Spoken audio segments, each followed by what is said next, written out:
you awake? I thought I heard you get up. Yeah, I'm awake. Sorry, I just can't sleep. Are you thinking about him? Yeah, a bit. You should get back to sleep, my love. I'm fine. No, it's okay. What else is on your mind? I don't know. It seems weird, but I had one of the most vivid dreams of my life. I saw a fox on a snowy mountain, just looking confused and worried. Those eyes. I can't get those eyes out of my head. She was running in the windy snow, looking for something. Do you think it has to do with you and what's been going on? I don't know. It was just a dream, Rachel. They're not meant to make sense. A lot's happened the past couple days, that's all. Well, if you're not going to sleep anyway, you should tell me. I want to hear. All right.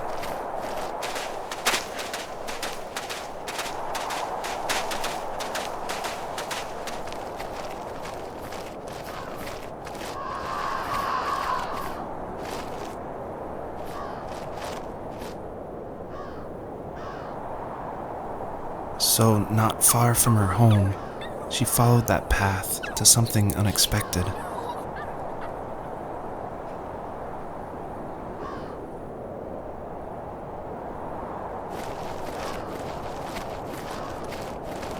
She couldn't stay, though. She had to find her other 2 children. So she took that path. She followed it towards something ancient. Something with answers.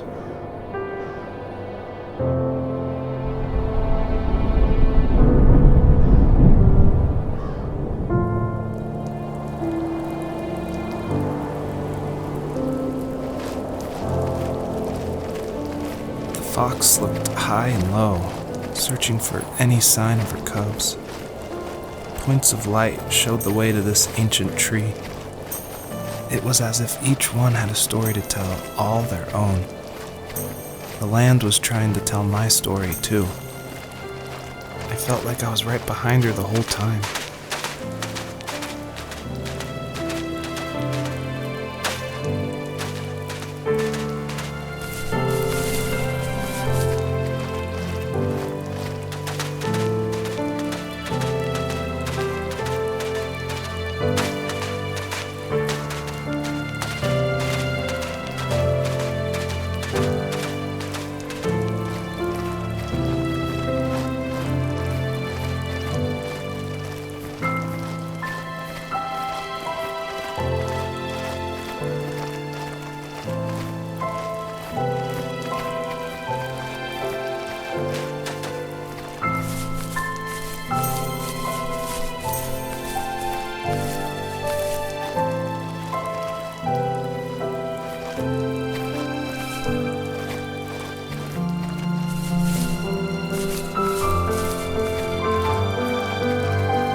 Kind of the manly man type, but one thing that still surprises me is his vase collection.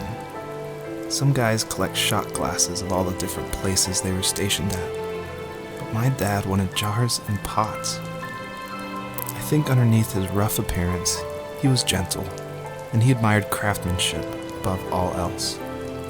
He never talked about the places he was stationed at, but he loved talking about how unique each piece of pottery was.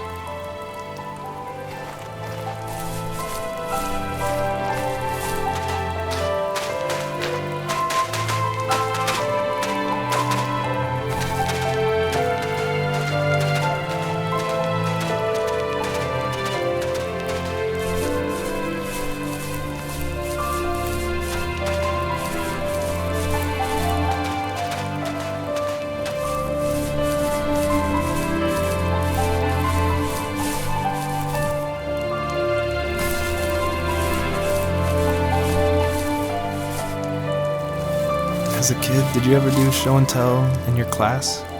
Yeah, I think I only did it once, when I was in the 4th grade.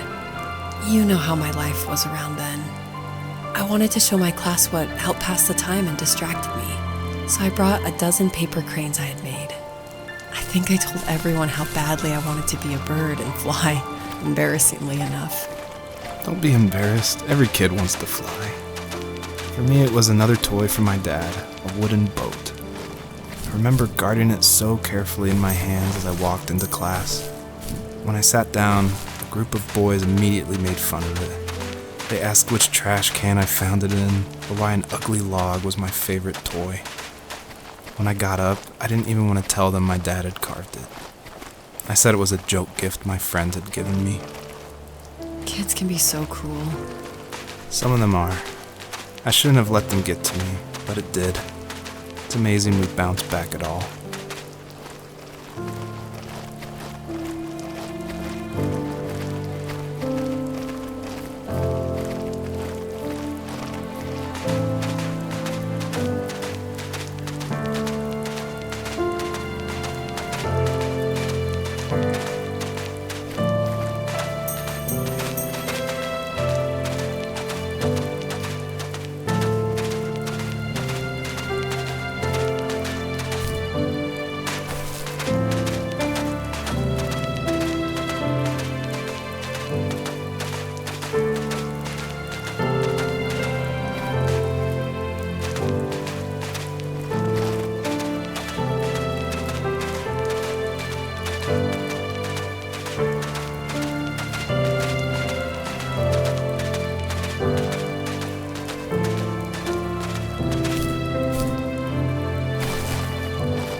Wasn't he like a lumberjack?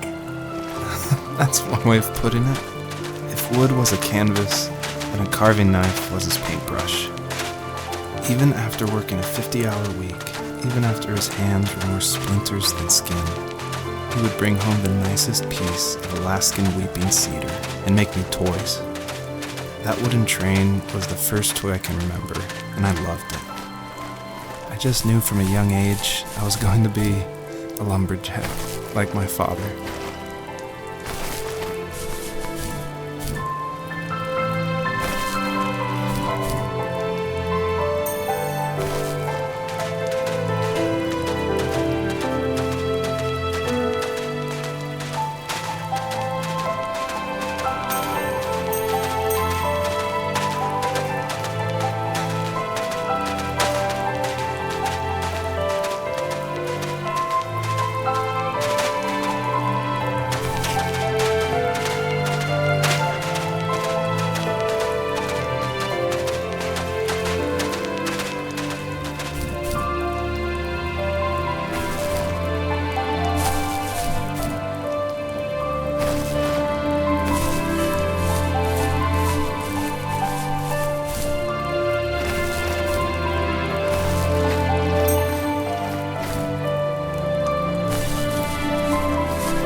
Usually those kids would leave me alone, but somehow they could tell I was different.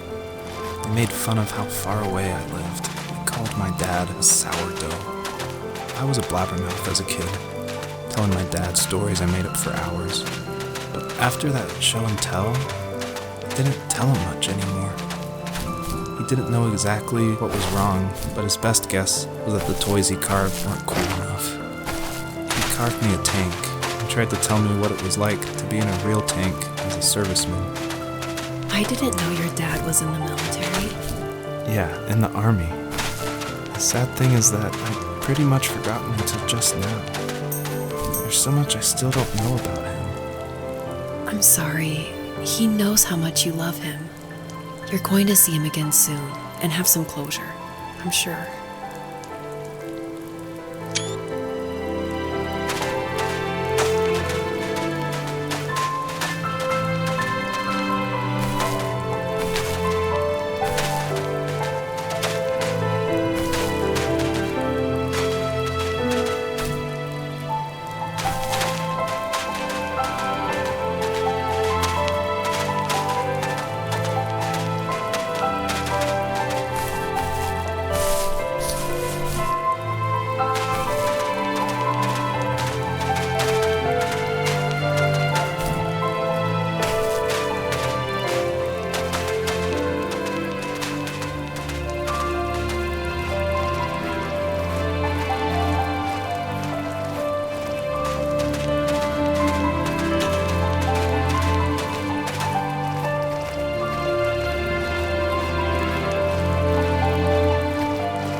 The older I got, the more I withdrew. I asked myself, why talk to anybody anyway? Why bother when I'm happy by myself? I started drawing a lot, mostly animals I saw in the woods by my home. I then imagined designing my own hideouts with things like TVs and pantries full of chips and cookies. I think that idea of leaving home and drawing blueprints started my career. I found a lot of solace in that. I'm not surprised, but I did the same thing, you know? There's something special about having a place to call your own. And now look at us. Well, if you count renting in an overpriced city. It's as close as we can get for now.